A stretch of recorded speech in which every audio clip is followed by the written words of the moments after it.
He said I could swing by his hotel and drop it off. So I did that. I stopped by his hotel and I had the book wrapped in gift wrapping. And as I pulled up to the hotel, he waited for me outside.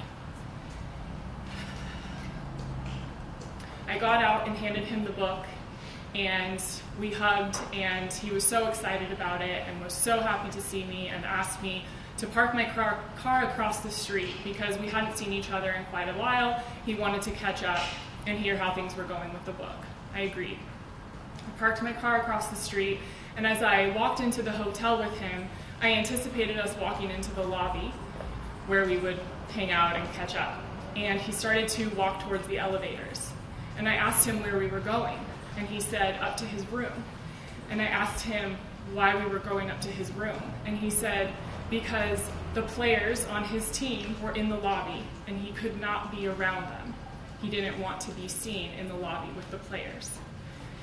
So I was hesitant, and he said, "Don't worry about it, it's me." And as someone that I trusted for a long time, I realized I shouldn't overthink it and follow his lead. I walked up to the hotel with him and continued to tell myself not to overthink it and that I could trust him. Out of nowhere, he got on top of me and pinned me down to the bed and held my arms down with all of his weight while he kissed my neck and my face and my chest.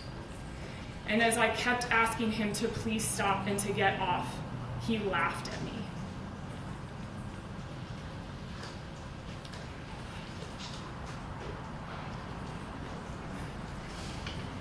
I continued to ask him to stop over and over again without any use of my arms because he continued to hold me down. I could feel him rubbing his erection on me.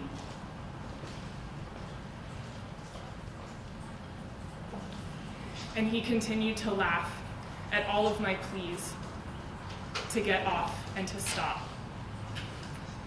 I thought he was going to rape me.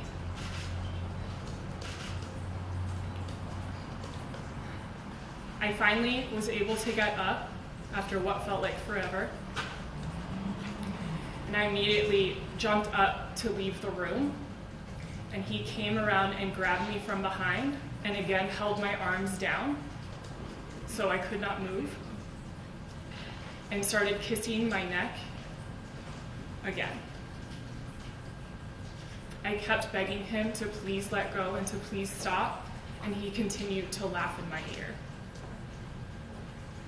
He finally let me go, and I got out of the room. Why you didn't go to someone like HR, or why didn't you go to someone that you trusted in law enforcement and said, "I've got a problem here"? As Garo mentioned earlier, I was 25 when this first happened, and as a young woman who had only been in this job for less than a year, that was incredibly grateful for where I was and had worked incredibly hard to get to that point, I was scared, and I felt coming forward would jeopardize every aspect of my life.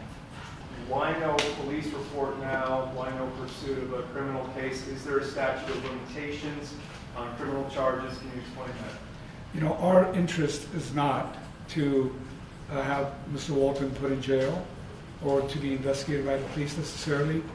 Our interest was for Kelli to feel better about herself, to come out and talk about what happened to her, and that's what she's asked us to do, and that's why we went ahead with this complaint. And we want to stay within the four corners of the complaint, as we've alleged certain conduct by Mr. Walton.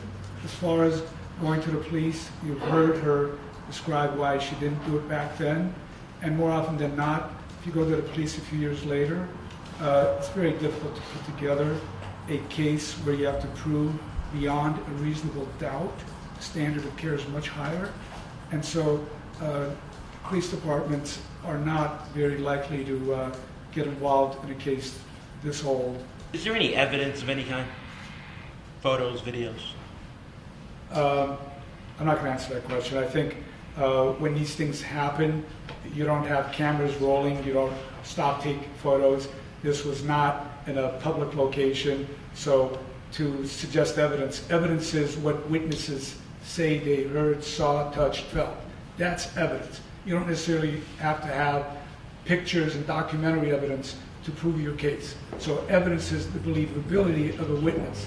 You've heard Kelli, and I'm sure we'll hear from Mr. Walton.